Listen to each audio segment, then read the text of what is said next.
प्रभु यीशु मसीह के नाम में आप सभी को एक बार जय मसीह की। मेरे दोस्त, लोगों का सवाल यह होता है, ब्रदर, यदि मैं बार बार पाप करूं तो क्या परमेश्वर मुझे छोड़ देगा?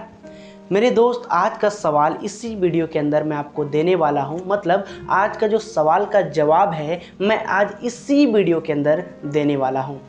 मेरे दोस्त, सबसे पहले आपको ये जानना है कि क्या आपका उद्धार हो चुका है?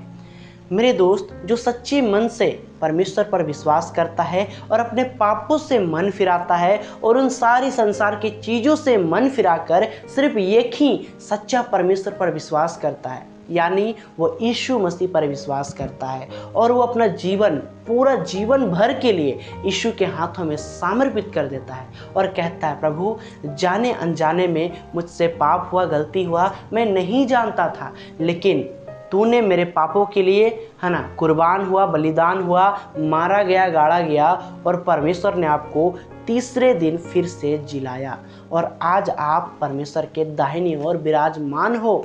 अगर आप ऐसा विश्वास करते हैं और उसके बाद उसके वचनों के अनुसार अपने जीवन को बिताते हैं तो मैं सच कहता हूँ, आपका उद्धार हो चुका है। लेकिन मेरे दोस्त, जब हमारा उद्धार हो जाता है तो उद्धार होने के बाद भी कई बार हम पाप करते हैं, गलतियां करते हैं। लेकिन मेरे दोस्त, इसी के बीच में बहुत लोगों का सवाल होता है कि जब हमारा उद्धार हो चुका है और हम मसीह में बढ़ने लगते हैं और उसी दौरान कई बार हमारे जीवन में बहुत घिनौना और गंदे काम होते हैं, तो क्या इन सब कामों को देखकर परमेश्वर हमको छोड़ देता है?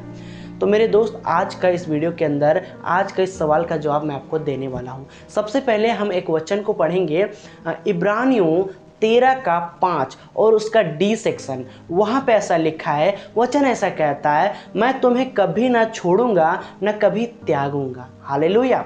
तो वचन साफ कहता है कि मैं तुम्हें कभी ना छोड़ूंगा न कभी त्यागूंगा।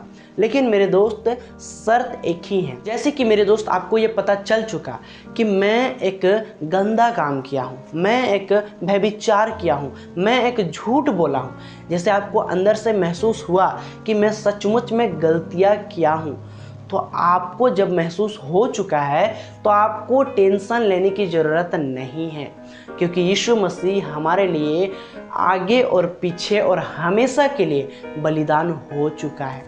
मेरे दोस्त, आप ऐसा ना समझे कि जब हम यीशु को नहीं जानते थे, उससे पहले जो हम पाप किए थे, सिर्फ वही पाप यीशु मसीह क्षमा करता है। बिल्कुल नहीं, क्योंकि मेरे दोस्त, हम मनुष्य हैं और मनुष्य के अंदर पाप का स्वभाव है, वो कभी भी बाहर आ सकता है। बस हमें परमेश्वर के वचन से कंट्रोल करने की आवश्यकता है। बात रहा, जब हमारे जीवन में पाप हो जाता है तो हम क्या करें? सिंपल सी बात है, आप अपने पापों को मान ले और यीशु के सामने बैठे, मतलब प्रार्थना में बैठे और परमेश्वर से कहें कि प्रभु, मैं नहीं चाहता हूँ कि ऐसे घिनौने और गंदे काम करूँ, ऐसा व्यभिचार करूँ, ऐसा झूठ बोलूँ, लेकिन ना चाहते हुए भी कई बार मेरे से हो जाता है और परमेश्वर में दुआ करता हूँ कि ये मेरे जीवन से हमेशा हमेशा के लिए चला जाए। लेकिन मेरे दोस्त, फिर भी आपके जीवन में ये होता ही रहेगा, जीवन भर होता ही रहेगा, क्योंकि ये एक मनुष्य का स्वभाव है। वो कभी भी परमेश्वर के जैसा नहीं बन सकता, लेकिन हाँ, वो जीवन भर परमेश्वर के डर और भय में जी सकता है। इसका मतलब ये नहीं है कि वो आपको गुलाम बना कर रखेगा। जैसे एक राजा है और वो अपने लोगों को गुलाम बना कर रखा है और वो जैसा कहेगा वैसा ही वो चलते हैं, ऐसा बात नहीं है। परमेश्वर जो है आपको फ्रीडम देता है, आज़ादी देता है ना, छुटकारा देता है, लेकिन आपको नरक से बचाने के लिए कुछ नियम, कुछ कानून आपके लिए बनाता है, कुछ आज्ञा आपके लिए बनाता है, जो आपको उनके अनुसार चलना पड़ेगा। लेकिन मेरे दोस्त, वो आपको बंदी नहीं बनाता है, वो आपको कब्जा नहीं करता है, वो आपको रोबोट की तरह इस्तेमाल नहीं करता है ना, वो आपको स्वतंत्र करता है, आज़ाद करता है।